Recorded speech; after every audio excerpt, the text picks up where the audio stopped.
Tak qizlar, keyingi mahsulotimiz kofelar haqida sizlarga ma'lumot berib o'tmoqchiman. Qo'y, teskari o'shaman.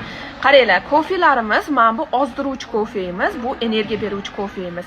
Qaranglar, agar sizlar mana shu kofeyimizdan ichib ko'rsanglar, shunaqa darajada o'zinglarni yengil his qilasizlar va shlaklarni tozalab beradi. Agar sizlar mana shu kofeni aloy bilan birgalikda ichsanglar, shlak tozalab beradi va ozdirishinglarga yordam beradi. Bu kofeyimiz qaranglar, kofeni adashtirishyapti-da. Bu kofe energiya bermaydi, lekin ozdirishga yordam beradi.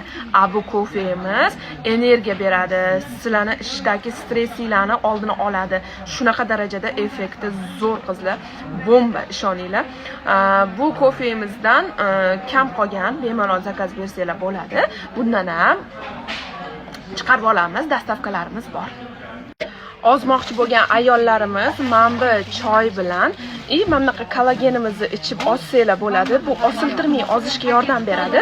Bu 3-4 kilogacha ozishga yordam beradi. Agar xohlasanglar, qaranglar, mana shu ikkalovini men sizlarga maslahat beraman. Yoki mana buni, bu ko'k choy. Bu davleniya pastlarga mumkin emas. Bu ko'k choy chunki jasmin choy hisoblanadi. Ammo bu qora choy, atirgulli choyi, bemalol buni davleniyasi bor insonlar ham ichursa bo'ladi. Umuman zarari yo'q. Bizning mahsulotlarimizni no tarafi yo'q, hammasi eko.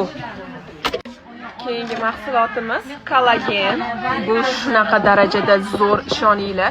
Men mana shu kollagendan ichib yosharganman. Misol uchun ayollarimiz namoz o'qiydi-ku, namoz o'qiyotganimizda oyoqlarimiz qirs-qirs qiladi. O'shalarni ham daji tuzatib beradi. Misol uchun ichinglardan yoshartirib beradi. Buni ichida 10 ta bo'ladi, baliq yog'idan tayyorlangan. Ishoninglar, effekti sezilarli darajada zo'r qizlar. Bemalol bundan ham zakaz bersanglar bo'ladi.